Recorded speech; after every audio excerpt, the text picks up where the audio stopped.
Batu merupakan kota kecil yang penuh kenangan dalam hidupku. Tapi semenjak papa dan mamaku cerai, semuanya berubah, hidupku pun seakan kehilangan arah.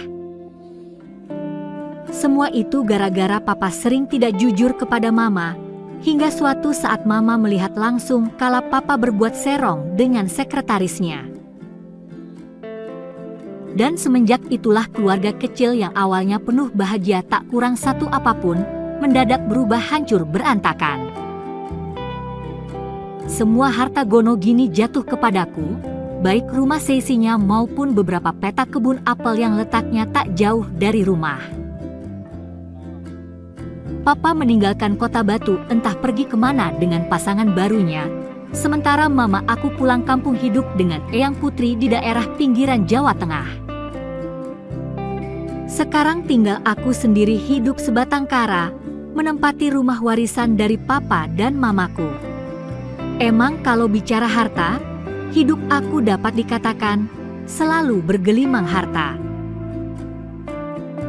Tapi tanpa kehadiran seorang papa dan mama, hidup aku terasa hampa seakan tanpa arah dan tujuan yang pasti.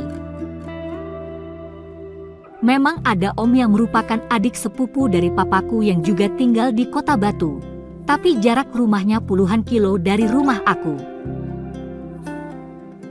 Saat ini aku duduk di bangku kuliah semester 7, namun setelah ditinggal papa dan mama, aku mulai tidak peduli dengan kuliahku. Hari-hariku penuh dengan rutinitas yang gak jelas. Setiap malam selalu gonta-ganti pasangan, entah sampai kapan semua ini akan berakhir. Malam itu aku sedang berkunjung dan bermalam di rumah om aku yang bernama Joni Lukito. Kalau aku biasa memanggil dengan sebutan Om John.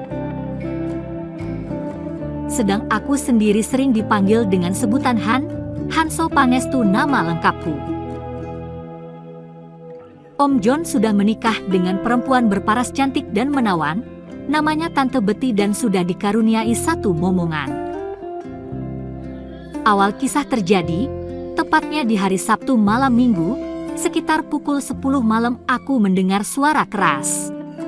Brak, brak, brak. Dan setelah aku tengok dari kejauhan, ternyata cekcok terjadi antara Om John dengan Tante Betty di sebelah ruang makan. Melihat kejadian itu aku pun terus cepat-cepat kembali ke kamarku, rasa takut bercampur bingung berkecamuk dalam pikiranku. Karena aku khawatir terjadi yang tidak-tidak pada om dan tante aku. Dari ruangan itu terdengar Tante Betty berteriak, "Nggak usah pulang sekalian, sana teruskan saja bersenang-senang dengan teman-teman kamu. Daripada kayak gini terus, lebih baik pisahan saja," teriak tanteku. Waduh, kok semakin hebat, wah gawat ini, umpatku dalam hati. Dengan rasa takut bercampur bingung ku beranikan mendekat kembali dan belum sampai di sana tahu-tahu Om John sudah berjalan menuju garasi lalu, menstarter mobilnya dan pergi entah kemana. Kalau mendengar dari cekcoknya tadi, gara-garanya Om John hampir setiap hari pulangnya terlalu larut malam. Dan selidik punya selidik ternyata kalau habis pulang kerja, Om John langsung bersenang-senang di hiburan malam tidak pulang dulu ke rumah. Terang aja Tante Betty marah-marah terus dan terjadilah percekcokan hebat. Lalu Tante Betty berlari masuk dalam kamarnya. Dari dalam kamar aku mendengar Tante menangis terseduh-seduh. Aku semakin bingung, terbesit mau masuk kamar tapi takut kena damprat olehnya, karena bisa jadi kesalahan Om John dilimpahkan kepada aku, gumamku dalam batin. Tapi di sisi lain aku juga penasaran, takut terjadi sesuatu pada Tante Betty, sempat terjadi perang batinku pada saat itu, tapi demi niat baik aku. Akhirnya ku beranikan diri pelan-pelan membuka pintu kamarnya dan kulihat Tante Betty menangis menunduk di depan meja rias. Aku masuk dengan pelan dan kuhampiri dia yang terlihat dari belakang tampak masih menangis dengan terseduh-seduh. Lalu aku bertanya, "Kenapa Tan? Namun Tante Betty tidak menjawab, hanya diam saja dan sesekali terdengar terus isak tangisnya. Cukup lama juga aku berdiri di belakangnya, sehingga aku hanya bisa memandangnya dari belakang. Dan ternyata dia hanya mengenakan baju daster yang mengingatkan aku pada sebuah pemandangan yang penuh dengan pesona alam. Tak lama tiba-tiba Tante Betty berkata, "Han, Om kamu kayaknya udah nggak sayang lagi sama Tante. Buktinya sekarang dia sudah pergi keluar lagi dan ninggalin Tante di rumah. Apa mungkin Tante ini udah nggak cakep lagi?" keluh Tante Betty. "Ah, siapa bilang, Tan? Itu hanya perasaan Tante saja," jawabku sekenanya. Untung pada saat itu si kecil Tante lagi menginap di rumah eyangnya yang berjarak sekitar 8 kiloan dari rumah Tante. Lalu pada saat itu Tante Betty mengeluh, dia berbalik menatapku, aku kaget setengah mati, karena di malam itu dia tampak lain jika dibanding dengan hari-hari lainnya, selain menawan, anggun mempesona juga, belum baju daster yang semrawaang, tapi linangan air mata Tante tetap bercucuran membasahi pipi. Aku terdiam sebentar, lalu aku langsung mendekat, "Enggak kok Tan, Tante masih cantik banget dan Om John itu hanya pergi keluar sama teman-temannya saja. Jadi Tante nggak usah khawatir," jawabku bermaksud menenangkan hati Tante Betty. "Iya, tapi teman-temannya itu pada gak bener semua, mereka pasti seneng-seneng di luaran sana," sanggah Tante Betty. Aku jadi bingung menjawabnya, secara refleks aku berpegang sambil berkata, "Tenang aja Tan, Om gak bakalan macem-macem kok," sambil pikiranku melalang buana kemana-mana. "Tapi Tante dengar, Om kamu itu punya simpenan Ulfa namanya. Kemarin aku pergoki pas lagi teleponan," lanjut Tante. Sontak aku menjawab, "Masa Om tega kayak gitu Tan? Wah lumayan, ini bisa semakin lama nenangin Tante, siapa tahu ada peluang."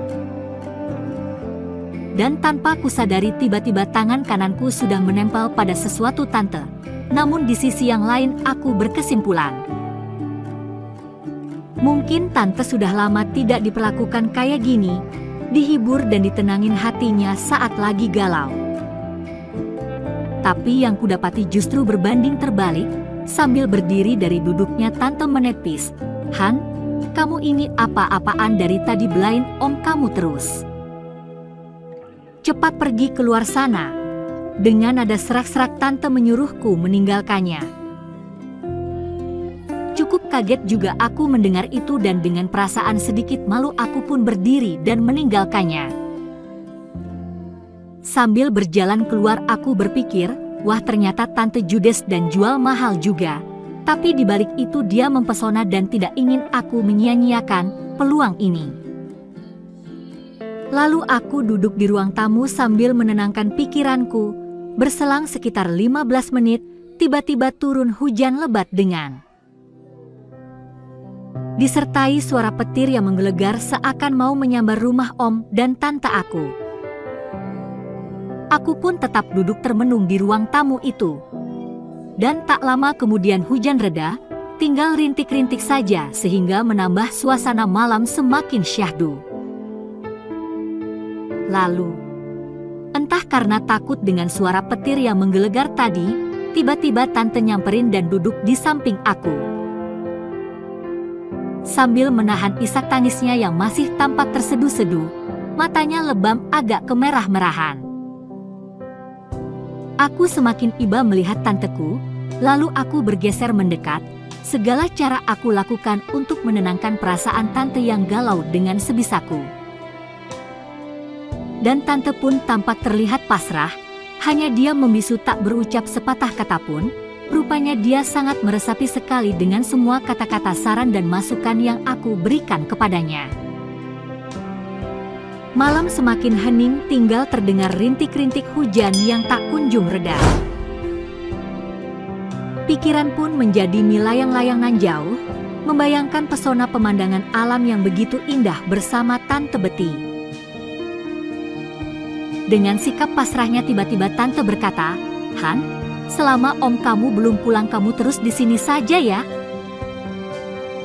"Tenang saja Tan, ada aku di sini yang selalu setia menjaga tante dan sampai kapanpun juga siap memberikan apa saja yang tante minta," jawabku bermaksud menenangkan sambil aku nerocos terus sambil mengeluarkan jurus-jurus aku agar amarah tante segera reda dan dapat berubah jadi manja. "Ah, kamu ini bisa saja," sahut tante sambil mencubit manja, dan aku pun mulai lega dengan agak teratapan. "Beneran Tan, pokoknya apapun yang tante minta malam nih, pasti Han kasih, swear that." Mendengar jawabku yang seperti itu tante diam sejenak, lalu, "Kalau aku minta yang itu, apa kamu berani kasih?" ujarnya.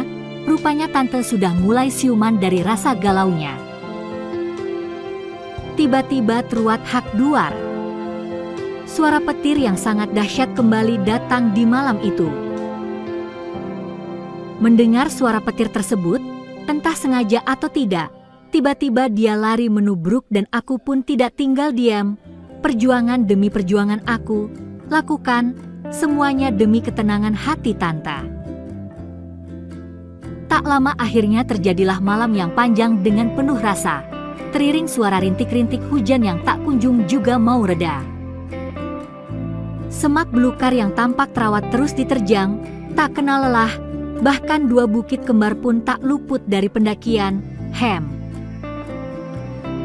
Sungguh di luar dugaan akhirnya aku dapat menenangkan hati tante, dia menjadi lega. Emang sih ini bukan kali pertamaku, tapi ternyata dia lebih hebat dan lebih kieng dengan perlakuan Om John yang seperti itu. Tante tampak lebih berpengalaman, aku benar-benar salut padanya. Malam berganti pagi, aku pun bergegas bangun dan terus mandi. Setelah mandi aku santap sarapan pagi yang sudah disiapkan oleh tanteku. Tak lama kemudian tante menyusul ikutan sarapan pagi bersamaku. Dan ternyata sampai selesai sarapan pun Om John belum juga ada tanda-tanda pulang rumah. Tapi Tante Betty rupanya sudah cuek dan tidak mau pusing dengan hal itu. Giat kerja bareng merawat taman kembali dilakukan. Aku benar-benar bangga pada Tante Betty, selain peduli dia ternyata juga cepat tanggap. Dan sejak saat itulah tanteku sudah tidak peduli lagi dengan Om John, bahwa dia mau pulang atau tidak. Karena kalau Om lagi keluar malam, Tante selalu menghubungi aku via WA agar aku segera ke rumah untuk menjaganya. Dan kebiasaanku menjaga rumah Tante ketika ditinggal keluar Om John terus berlanjut hingga sampai sekarang. Demikianlah kisah ceritanya. Terima kasih telah menonton video dan membaca cerita kisahnya. Salam sehat selalu.